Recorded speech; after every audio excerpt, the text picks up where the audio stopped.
Hello and welcome back to my channel. Today we'll be looking at some juicy features about the Google Pixel 4. So let's get right into it. My first one up is going to be this two-finger gesture. If you want to get into your setting, it's quite easy. All you do is click twice like that and you can get into your setting buttons. But there's a quicker way of doing that. So what you do is use two fingers and go like that and you can get into the settings, which is very easy, right? Next one up is live captions. If you're in an environment and you want to watch a movie or you want to watch something without disturbing everybody around you, what you can do is use live captions. And the way it works is, I think YouTube is actually a good example. Let's go into my YouTube channel. And while I click on play while that's playing, if you want to listen to it or if you don't want to listen to it, what you do is click on this box here, the icon box on there, and you see the live captions will come on for you, which is really good. What you can do also is swipe this up and down if you want. At the moment it only comes in English, and if you want to come out of the live captions, what you do is press on that volume button again and press on that box icon again, and that's it. You can come out. It will stop the live captions for you. My next one up is the recorder. I find it very, very useful. I used to use an iPhone and I really got used to using my iPhone one, but now that I have a Pixel 4, it's also it's got a really good recorder as well. So the way you go into this, go down through your many applications on there, get the recorder, tap on the recorder there, tap on start recording, and as I am talking, it's recording quite fast. So what you can do once you finish recording or while you're recording is type on transcript. And once you type on transcript, you can see that it's going to show you as you are speaking. It's going to type it out, which is really, really good. So what you then do, you can pause it, you can save it, you can name it. You can name it and click on OK. Click on save, and that will save that recording for you. So what you can do is go into that recording and say you wanted to look for, you said a particular word you're looking for, click on that search button. I think I said going at the moment at some point. Click on type going and click on search, and it would find where you said going. And if you click on translate, it would show you everywhere you said going. So I said going twice. I'm going to click back onto the audio, and if you press play, it's going to start playing from that point where it says going. Really, really cool, isn't it? So you can pause that, go back. Say you wanted to look for that same word in all your recordings. So go into the main one where you've got all your recordings there, click on going, it's already there, and it will show you that I've got 3 recordings that I've got going in there. And if you click on play, it will play it for you. If you click on it, it will start to play it from where that going is actually, that word going actually is.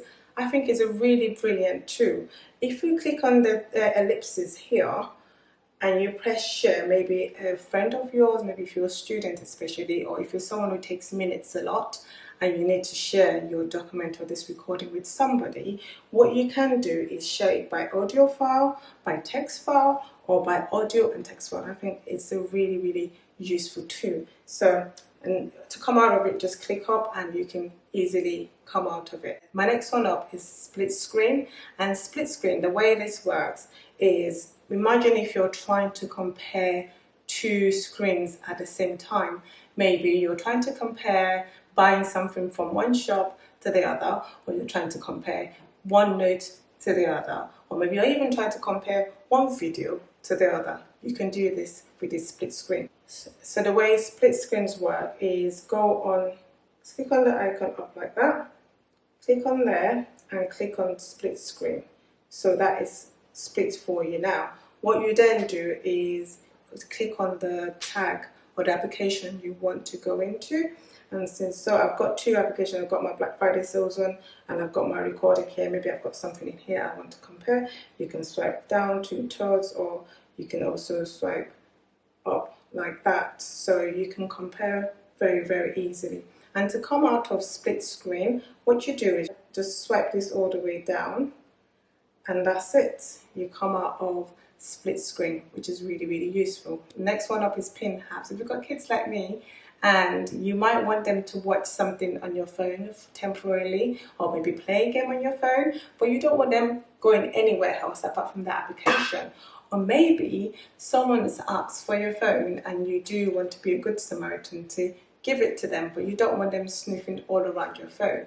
What you can do is make sure you pin the application they're using, and that will lock them in and make sure they can't go anywhere else. I'll show you how it works. So if you want to lock them in on that particular application, what you do is go into settings, to once again, click on settings here and type in pin.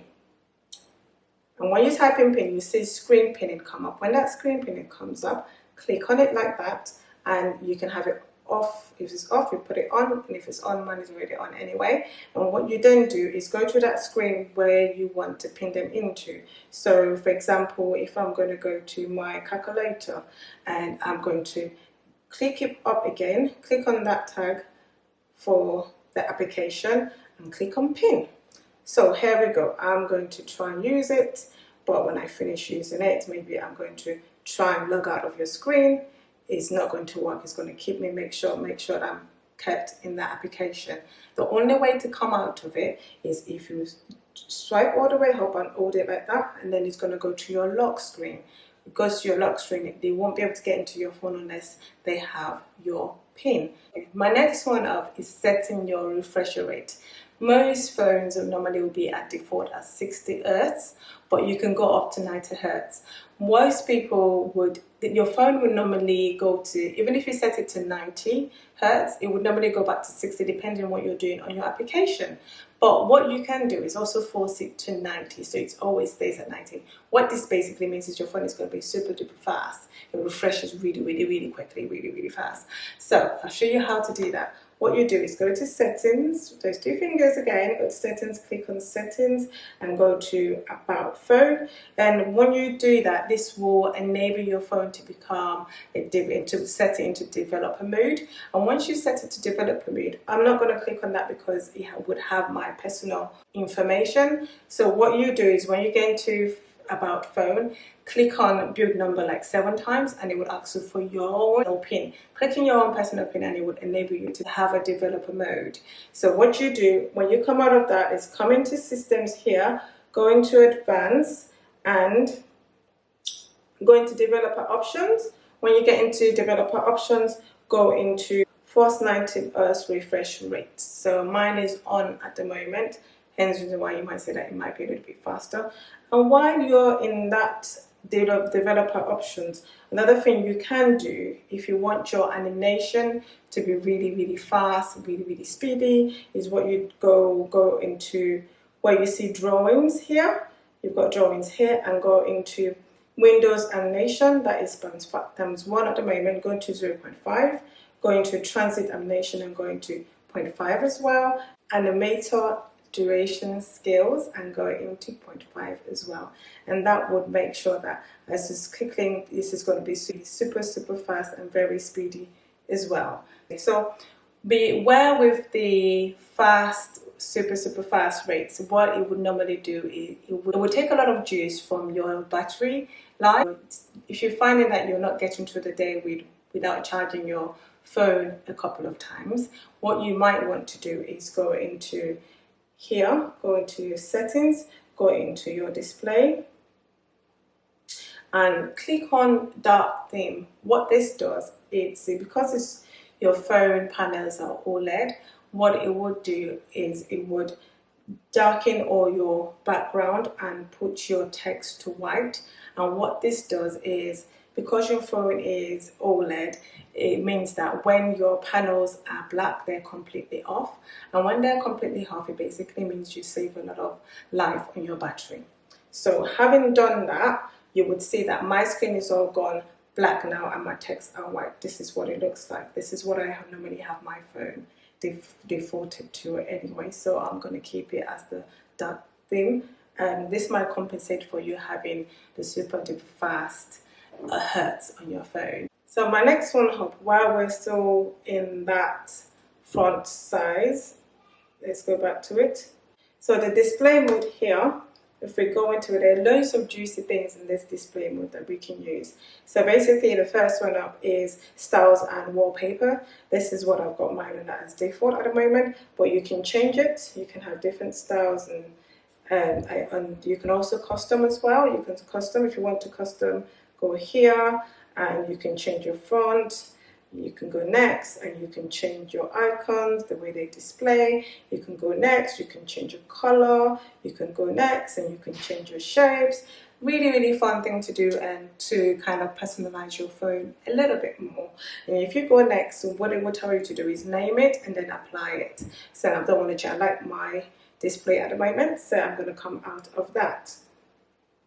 So that's what you do with the styles and wallpaper. While we're here, if you go into advanced, there's quite a lot of other things you can do here. This screen attention is really good. You turn it on, go into screen attention, just click on it and it will turn on. Basically what this does is it would help you if you're trying to follow the recipe and your phone keeps going off every 2-3 minutes and you don't want to set it to 5 minutes before it goes off. So what you do is switch this on and it would make sure that your phone stays on as far as you're looking at it. I think that's a really good application there. Next one is the ambient EQ.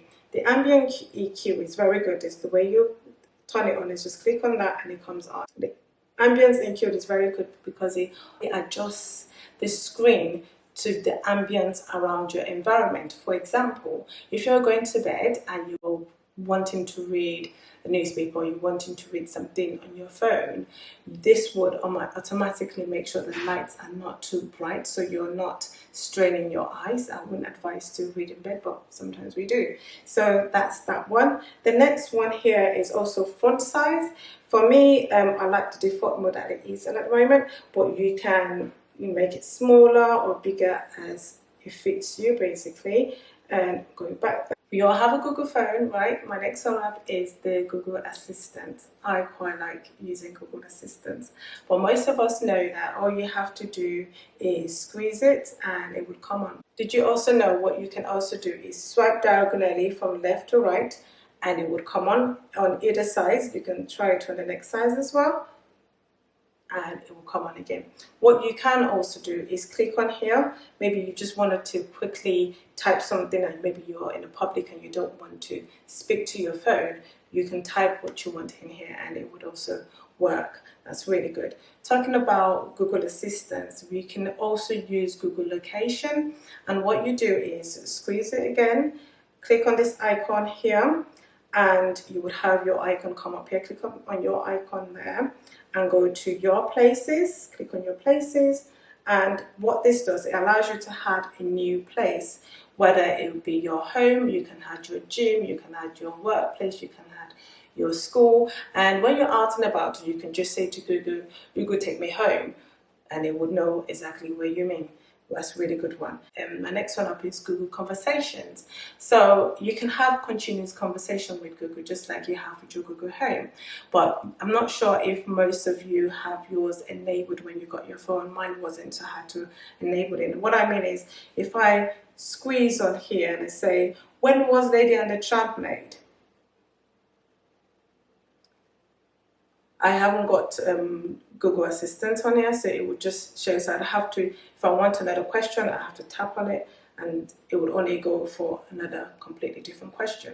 It's not going to give me a continuous conversation. But if you want to have a continued conversation on that, what you do is go to your settings, click on that, click on Applications and Notifications, go to Assistance, go to Continue Conversation, and that should be on there. So that's on now. So maybe you like the 3-button navigation, or like me, I like the gesture navigation, but you can always switch back to the 3-button navigation. So I'll show you how to do that. Go into Settings, 2 hands, go into Settings again, go into Systems, go into Gestures, and you would see here where it says System Navigation. And if you go into System Navigation here, you have the option to go to your 3 navigation. So that's that. Very simple, isn't it? If you find yourself spending a lot of time in a particular app or on a particular website, you can pause that application. This would enable you to only spend a certain amount of time on that application before it kicks you out. And I'll show you how to do that. Go into your settings and go into digital wellbeing. When you're in digital wellbeing, here you can see this dashboard is very colorful, very useful. You can see how much time you're spending in different applications. So what you do is click on the dash button there, scroll down, and I'm going to use Facebook as an example. So Facebook is right here. I've only spent a minute on there today. That's good. Click on the hourglass, and the hourglass basically will give you this option of how many minutes you want to set. If I set that, I'll click OK. What it means is after 30 minutes, if I spend more than 30 minutes in there in a day, it's going to kick me out. Obviously, you can also override it. It's just to let you know that you spend more than 35 minutes in there. If you don't need to keep going in here to reset it. It says it resets itself every midnight. Way to delete this if you don't need it anymore is just click on delete your comment to the application and click on delete, and that will do it for you. Next one is if you're spending a lot of time, which is a really good one on a website. If you go into Chrome here, it will show you what websites you've been on, and you can also click on pause for that as well. There's also a very quick way to pause an application. So if you click on it on the home screen and click pause, you see it goes grey, and that will make sure that you don't get any notifications for the rest of the day on that. What you don't want to do is forget to put it back on there, because unlike the settings, this would just be off for the rest of the day basically. So to click it back on, just double tap on that, click on pause, and you would have that would come back. So while we're at the well-being, let's go back into it again. I'm going to go back into setting and digital well-being. What you can do is if you're going into a meeting quickly, if you're in and out of meetings and you don't want to keep putting your phone on silent, putting it on ring, put it on silent, you can just click on flip to switch. And what this does is once your phone goes upside down and you put it on a flat surface, it's going to automatically put it to do not disturb. So if you're in a meeting, just put your phone on a flat surface like that. It's going to go to do not disturb. Don't put it in your pocket because it wouldn't work. So once you've done that, don't forget to take your phone either. And once you switch it back up, it will go to normal. You don't need to go back to the application to switch it off, which is quite handy. My next one is vibrate mode. So if you wanted to quickly put your phone into vibrate mode without having to look around your phone, click on the power button and click on any of the volumes and press on both of them at the same time, and you will see here it says calls and navigations are all switched to vibrate. Also, don't forget to switch it back on, and if you want to switch it back on, press on the volume here, click on that twice, and it will take you back to ring. So my next one is now playing and now playing history. We all know if you've been in a store and you hear that really nice music you like, but you don't know who the artist is, you can easily look on your home screen and you would have Google would display the artist and the song. And if you really like it, you can Shazam it and put it into your playlist. But imagine you forgot to do both. You heard a really good music, but you were too busy and you didn't get to store that song. What most people do not know is that your phone stores all the songs it's listening to throughout the day. So the way to achieve that, or the way to get to that, is go on to settings, go to sounds, go to now playing, and click on now playing history, and there you have it. That's all the songs your phone's listening to throughout the day, and you can find out which ones they are. And my next one up is the Google Lens. I really like Google Lens. I know we all take pictures with it, but there's so many other things you can do with the Google Lens. So first one up, the text you want to click on, and click on a text, and every text you want to click on, okay, like that, and go to translate. and click on English, and you will see that you can translate it to many different languages on there, which is really cool. Also, if you've got a website on there, you see that as soon as you over it, it would know that that's the website you might want to go into, and you can click into it and it will go into that website for you straight away. That's also a really good one. For those of us who have been at home and you've had loads of documents to scan through to school or maybe to work, once you have a document like that, it would automatically know that you want to scan it. So if you click on scan like that, it's going to scan it and it's going to give you the option to move, crop the edges if you want to. Maybe you only wanted to show just a drawing there, so you can do that. It's really cool. And once you've gone done, then you can share it by PDF or by an image. So that's done. Yes, I've showed you most of my exciting features on the Google Pixel 4. Well, if you wanted to close a lot of applications, you could, swipe up and you have all your applications there. You can do them one by one at a time, or you can just go all the way to the last button and click on clear all, and everything disappears. Amazing, isn't it?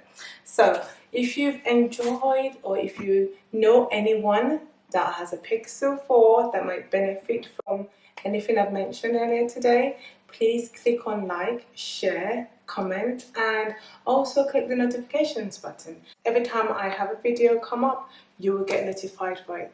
Thanks for watching, and see you later.